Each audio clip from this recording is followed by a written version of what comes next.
Thank you, Adam and Carl. This has been such a great digital learning day, and I am so excited for this next part with three amazing guests. So, thank you guys for joining us today. I'm going to give you a chance in a second to introduce yourself, but just to kind of set the stage, I'm really looking forward to this conversation as we talk about digital wellness and what supports that we have in place for our students. As we celebrate Digital Learning Day, this is such a great time to talk about this. But let's just start our conversation by having each one of you introduce yourselves. Go ahead, Abby. Hi, I'm Abby Teglant, and I am a fourth grade teacher at the Van Meter Elementary School in Van Meter, Iowa. I also serve as an instructional lead in the elementary, and I am our district coordinator for our ESOL program. Hi, my name is Veronica Rodriguez, and I am a cultural and literacy specialist at Austin Elementary IB World School, and I'm also the elementary lead librarian for my district in Harlingen, Texas. Hi, my name is Alejandro Diaz Granados. I teach third and fourth grade ELA and social studies in DC Public Schools, where I've been for the past decade. I also am the 2021 DC Teacher of the Year. Thank you guys for joining me today. And my name is Shannon McClintock Miller, and I am the district teacher librarian at Van Meter Community School, and I also lead the Future Ready Librarians. So it's Digital Learning Day, and we have been listening to this great conversation in our live event today and thinking about it too within our schools. And one thing that I really think is important to also focus on the digital wellness of our students. It's a perfect time to talk about just to develop those healthy habits while balancing screen time and learning and also leisure for our kids.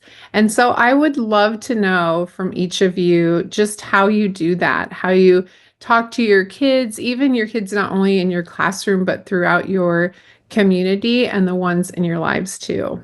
Sure, Shannon, I'll go ahead and start. I think one of the best conversations to have with kids and adults is based around kind of what the expectations should be.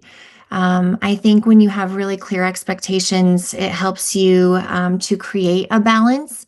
And we all know that too much of one thing can sometimes be not a good thing. So balance is huge. And I think one of the ways to do that with kiddos is to help them set timers, something as simple as a timer or visual cues so that they know that they've got X amount of time for screens and then obviously time for other things. So that's one of the things that I like to use with my students and myself as well to set timers. I think that's a great avenue to help us stay balanced and to keep us in that healthy relationship with technology. I feel like as librarians and educators, we play a crucial role in guiding kids towards healthy digital habits, especially when they come into the library, being able to balance and show them how to balance that screen time for both learning and leisure, because we do want them to explore and learn. And sometimes in a one-to-one environment, it can be rather difficult. And so I feel like showing them that balance. It's about teaching students not just when to use technology, but how to use it intentionally and mindfully. So I know in our library, I use Seesaw a lot with my students and Padlet and some coding apps that help encourage that mindfulness and the engagement while also reflecting on some of the questions or some of the activities that we've done. I know as an IB campus, we do a lot of reflection. And so I try to incorporate that with my students. So even if they're just reflecting on why are we using this tool? Why did you pick this tool? And how can I make the next tool better for them to use? So not just really disconnecting, but also being mindful as why I chose a certain tool for them to explore. I know in our district, our teachers also have their lessons structured over the blended learning approach. So it's a lot of digital mix with discussion-based hands-on activities in the classroom. So our kiddos are getting, the best of both worlds.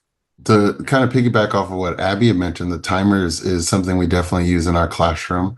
One thing that I did with my fourth grade students that really opened their eyes to how much screen time they get, we added up all the screen time that they would get on an average day. So we went through from when they wake up, I would write down, okay, so you get on your phone at breakfast time, and then we added that hour to the screen time that they get in school. We also counted that as well. And then we talked about what students do after school, right when they leave school at 3:30. Some students went to certain, sporting practices. Other students had screen time all the way until they went to bed. So when we added that up, students were able to see that they're getting 7 to 8 hours of screen time, which we talked about how some students are getting more screen time than they are asleep, more screen time than they are hanging with friends or doing any sports, and some students get more screen time than actual school. So we just made small goals to try to eliminate or minimize some of the areas to where they might not need screen time. So our goal for my fourth grade class was for them to try to not be on a screen as long as they can when they wake up. So they wake up. A lot of them say the first thing they do is pick up their phone. I also am guilty of that as well. But we had students that there were several students who wanted to compete with each other, and some students said, I haven't looked at a screen all day, and they'd get all the way to school and they were proud of themselves because they hadn't looked at a screen all day, and they, started to compete with each other. But I think they started to see the benefit when we added up all the hours, and we were able to see that screen time was the majority of the 24-hour day. And they really got an eye opener with that. That's a great idea. It's a little shocking sometimes. And so I think not only for our kids, but for us too, to have those honest conversations with our students is just such a important and impactful thing as well. The next thing that I would love to talk about is just how we as educators and librarians, how we integrate digital literacy skills into our everyday learning to prepare our kids for not only the world that they live in, being probably in a one-to-one environment, but just how they are in such a technology-driven world that they are in. Well, in today's technology-driven world, digital literacy is key for our students to know how to use technology and understand how to think critically when they are using technology and evaluating the information.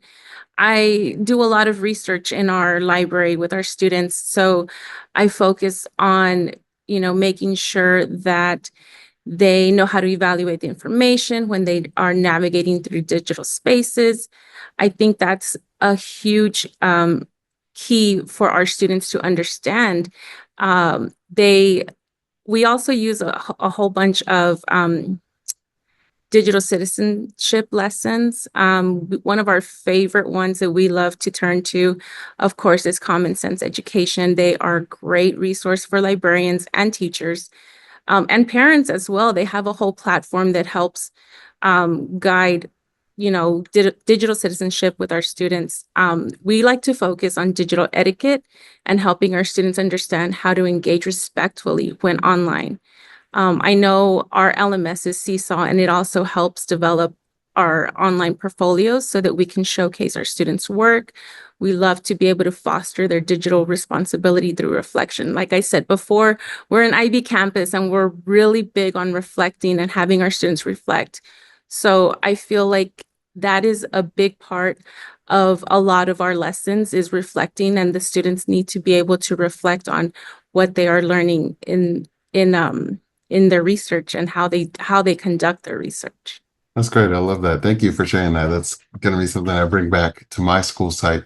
When thinking about students and trying to instruct, especially third and fourth grade age students, I know that I see them during the day when I see them, but I want to give them skills and things that they can use outside of school.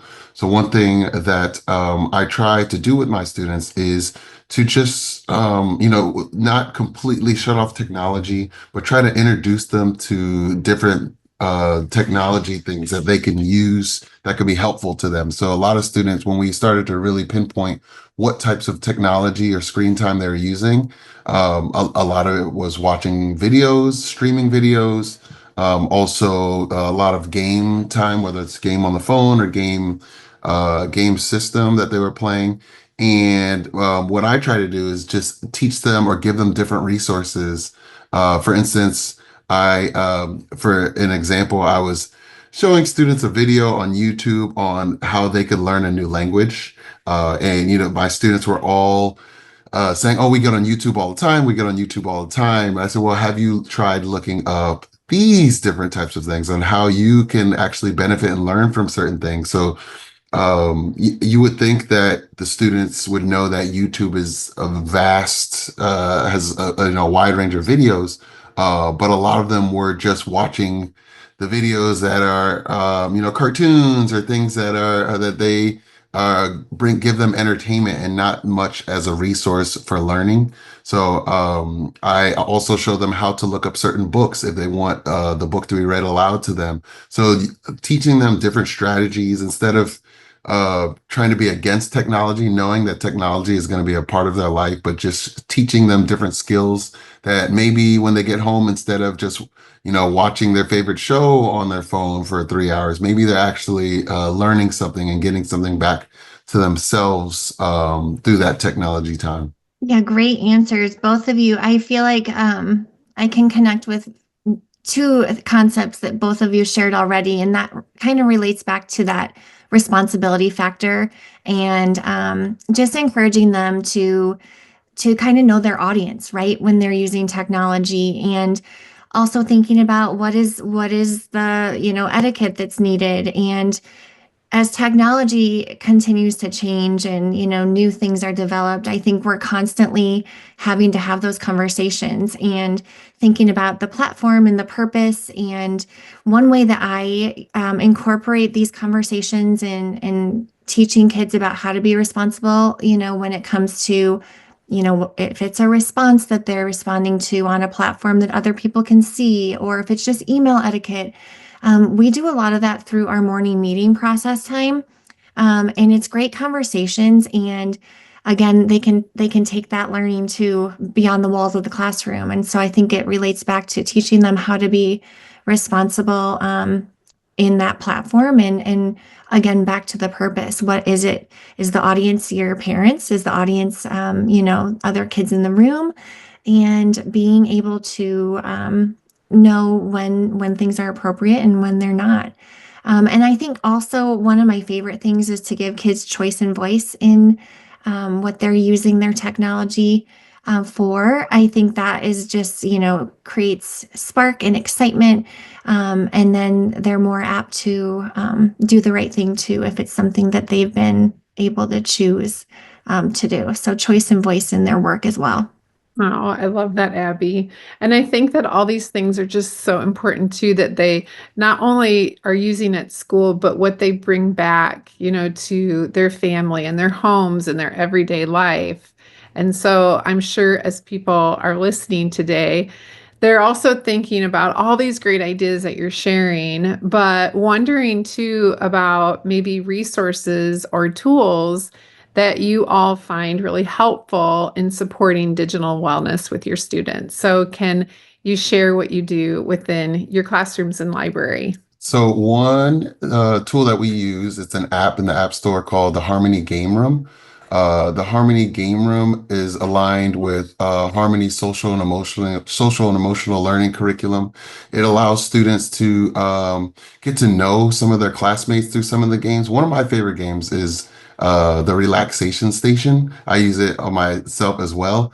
It gives you a very basic, simple breathing exercise. One of them is a pinwheel where it tells you to blow the pinwheel. When you blow, the pinwheel spins faster. When you inhale, the pinwheel slows down. Another one is a butterfly. You blow the butterfly wings flap.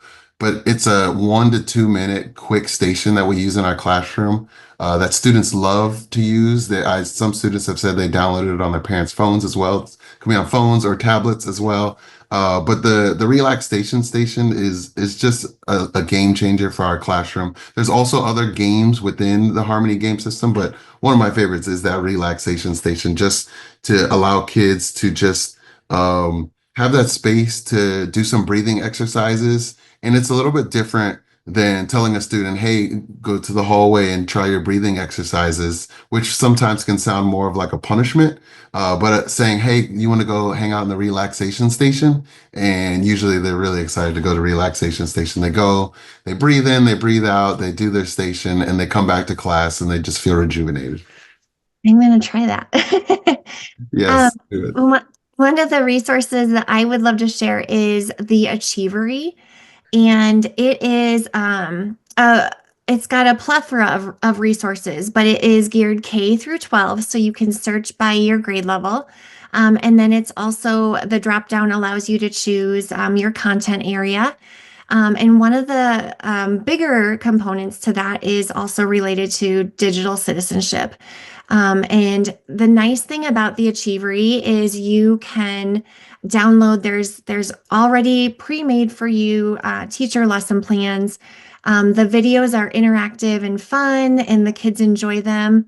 And again, this is one of those areas that you can talk about, how to use the internet safely. And so that was actually our conversation this week. And the one that we chose was online safety. And so kids can again experience a cooler version than just their teacher specifically talking to them about the topic. So I would highly recommend it. And again, you can search a lot of other avenues related to ELA, math, science, social, emotional learning, all sorts of things are available at your drop down. So check that one out for sure. I highly recommend it. I love the Achievery. It's one of the best tools that they have out there. I love using it with my students, and I actually introduced it to my teachers this year, and they were like, "What? You were holding out on us." It is a great tool. I love it. And Alejandro, the relaxation station, I actually have a built-in relaxation station in my library. It is a little center for my students, and it does have some little things that they can use to kind of just take away when they're having a stressful day, a stressful time in the classroom. All of my students already know that they are welcome to that space at any time. And we have like kinetic sand, we have some coloring sheets. We have all kinds of little things for them to play with and hold on to, and even have some little friends in there too, so that they can snuggle with.